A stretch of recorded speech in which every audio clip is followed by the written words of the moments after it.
What's it like travelling with the Archbishop of Canterbury? Is there a lot of security? How does it feel being in Kyiv?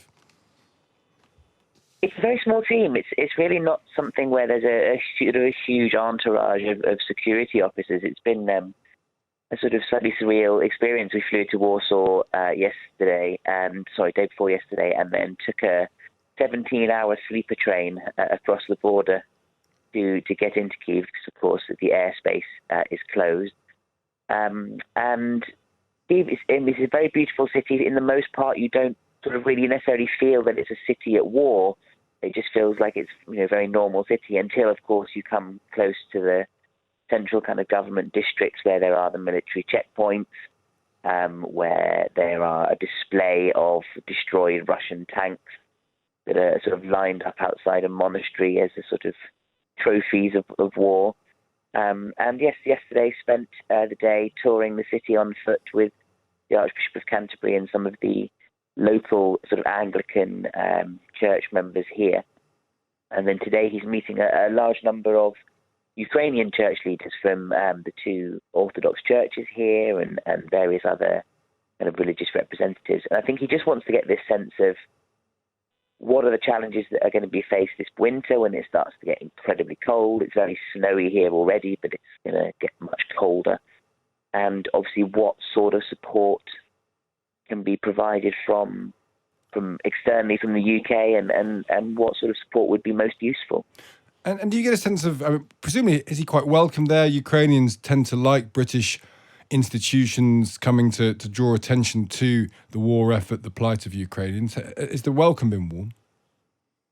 The welcome has been warm. I mean, certainly I've heard it said a number of times that people are very grateful for British support, and that Britain has been seen to be one of the first and one of the most sort of vocal supporters of Ukraine throughout. And Justin Welby has a very long, he has a lot of experience at going to kind of conflict zones, obviously not normally in Europe, because of course there's been peace in Europe for quite a long time, but he's very regularly travelled to places like South Sudan, conflict areas in Pakistan, in Burundi, in Democratic Republic of Congo. And so he does actually bring with him quite a big history of what he terms peace building or kind of reconciliation. And he sort of doesn't say that he's somehow going to come and solve anything, but more, I think his theory is that just showing that you're interested and showing that you're kind of coming along just to show solidarity really is what his hope is. And so the welcome certainly does seem to have been warm so far. And does that mean anything? Because that's an interesting point with Welby, isn't it? That he's often accused of chasing headlines and getting involved in politics, and there's a very legitimate debate about the extent to which all churches are political anyway, and therefore why shouldn't he actually be a political figure to a certain extent?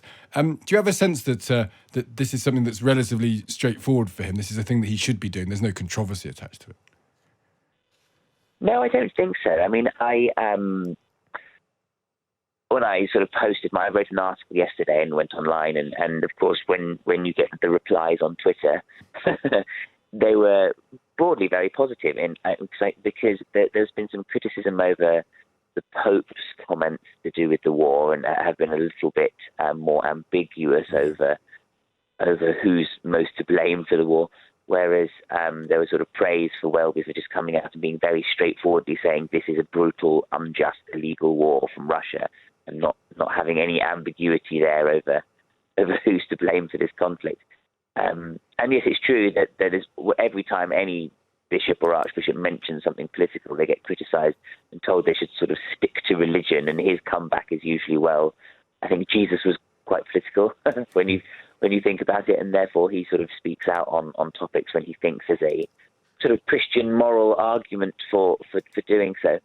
And so I think it is seen as just an act of solidarity. And he's here not in a political sense. He's not meeting government officials or Zelensky. He is very much here terming it as a kind of pastoral visit. Yeah. There is a small Anglican congregation here, so that's sort of who he's visiting in the first place, but then talking to church leaders. So he's not kind of playing politician while he's here, or being a diplomat, or rather it is focused on meeting church leaders and church groups.